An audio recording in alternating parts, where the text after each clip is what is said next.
दिल को छू जाए कहानी चैनल में आपका स्वागत है। आज की वीडियो में हम सुनेंगे अकबर बीरबल की मज़ेदार कहानी सोने का खेत। तो चलिए कहानी शुरू करते हैं। बादशाह अकबर के महल में सजावट की कई कीमती वस्तुएं थीं। इन्हीं में से एक था गुलदस्ता।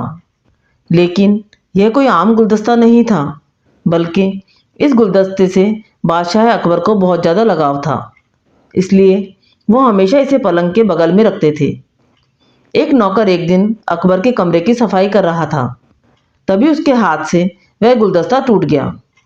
नौकर बहुत डर गया और इसके बाद उसने किसी तरह से उस गुलदस्ते को जोड़ने की कोशिश की, लेकिन उसकी कोशिश नाकाम रही और गुलदस्ता नहीं जुड़ सका। ऐसे में उसने यह सोचकर टूटा गुलदस्ता कूड़ेदान में फेंक दिया कि अकबर की इस पर नजर ना पड़े। कुछ देर बाद जब अकबर महल लौटे तो सीधे अपने कमरे में गए। उन्होंने देखा कि उनका प्रिय गुलदस्ता पलंग के पास नहीं था। अकबर ने नौकर से उस गुलदस्ते के बारे में पूछा। नौकर डर के मारे कांपने लगा। उसे समझ नहीं आ रहा था कि अकबर को क्या कहे, इसलिए उसने कह दिया कि उस गुलदस्ते को मैं अपने घर ले गया हूँ ताकि अच्छे से साफ कर सकूं। यह सुनते ही अकबर और गुस्सा हो गए और कहने लगे कि मुझे तुरंत वो गुलदस्ता ला कर दो। अब नौकर के पास बचने का कोई रास्ता नहीं था, तो उसने अकबर को सारी सच्चाई बता दी कि वो गुलदस्ता उसे साफ करते समय टूट गया। गुलदस्ते की टूटने की बात सुनकर तो जैसे अकबर आग बबूला हो गए और अकबर ने नौकर को फांसी की सजा सुना दी। राजा ने कहा, मैं झूठ बर्दाश्त नहीं कर सकता।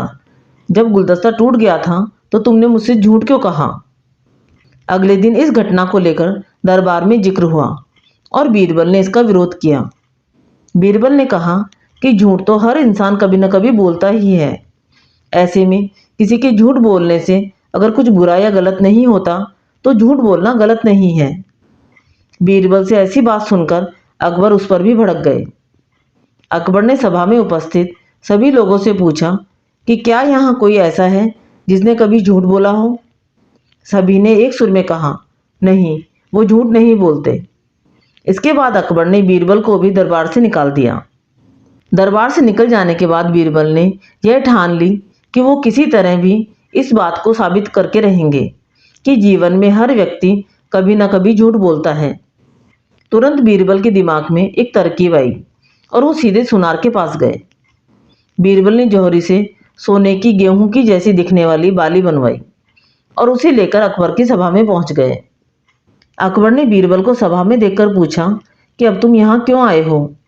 बीरबल ने कहा, जहाँपना, आज ऐसा चमत्कार होगा जिसे यहाँ उपस्थित किसी ने भी कभी नहीं देखा होगा, लेकिन इसके लिए आपको पहले मेरी पूरी बात सुननी होगी। बीरबल की बात सुनकर अकबर और सभा में उपस्थित सभी लोगों की जिज्ञासा बढ़ गई। अकबर ने बीरबल को अपनी बात कहने की अनुमति दे दी। बीरबल बोले, जब मैं दरबार से निकलकर घर की तरफ जा रहा था तो मुझे रास्ते में एक सिद्ध पुरुष के दर्शन हुए। उन्होंने मुझे सोने की गेहूं की बाली दी है और कहा कि इसे जिस खेत में लगाओगे वहाँ सोने की फसल उगने लगेगी। इसे लगाने के लिए मुझे आपके दरबार के पास थोड़ी सी जमीन चाहिए। अकबर ने कहा, यह तो अच्छी बात है, चलो हम तुम्हें जमीन दिला देते हैं। बीरबल ने कहा कि जहाँपना, मैं चाहता हूँ कि पूरा राज दरबार इस चमत्कार को देखे, इसलिए सभी मेरे साथ खेत में इस गेहूं को बोने के लिए चलें। अकबर और सभी सभापति खेत पहुंच गए। खेत पहुंचकर बीरबल ने कहा कि उस सिद्ध पुरुष ने कहा था कि सोने की गेहूं की बाली से फसल तभी उगेगी जब इसे कोई ऐसा व्यक्ति लगाएगा जिसने जीवन में कभी झूठ न बोला हो। बीरबल की बात सुनते ही सभी खामोश हो गए। कोई भी गेहूं की बाली लगाने के लिए तैयार नहीं हुआ। यह देखकर अकबर ने कहा कि क्या दरबार में ऐसा कोई नहीं है जिसने अपने जीवन में कभी झूठ न बोला हो? इसके बाद सभी खामोश हो गए। बीरबल ने कहा, जहाँपना, तो आप ही इस बाली को खेत में रोप दीजिए। बीरबल की बात सुनकर अकबर का सिर झुक गया। उन्होंने कहा, बीरबल, मैंने बचपन में कई झूठ बोले हैं, इसलिए मैं भी इसे नहीं लगा सकता हूँ। इसके बाद अकबर को यह बात समझ आ गई कि बीरबल सही कह रहे थे कि इस दुनिया में कभी न कभी सभी व्यक्ति झूठ बोलते हैं और कोई सच्चा नहीं है। जैसे ही अकबर को इस बात का एहसास हुआ, उन्होंने तुरंत उस नौकर की फांसी की सजा को रोकने का आदेश दिया। अकबर बीरबल की ये कहानी आपको अच्छी लगी तो कहानी को लाइक व शेयर करें। चैनल पर नए हैं तो चैनल को सब्सक्राइब करें। कहानी सुनने के लिए धन्यवाद।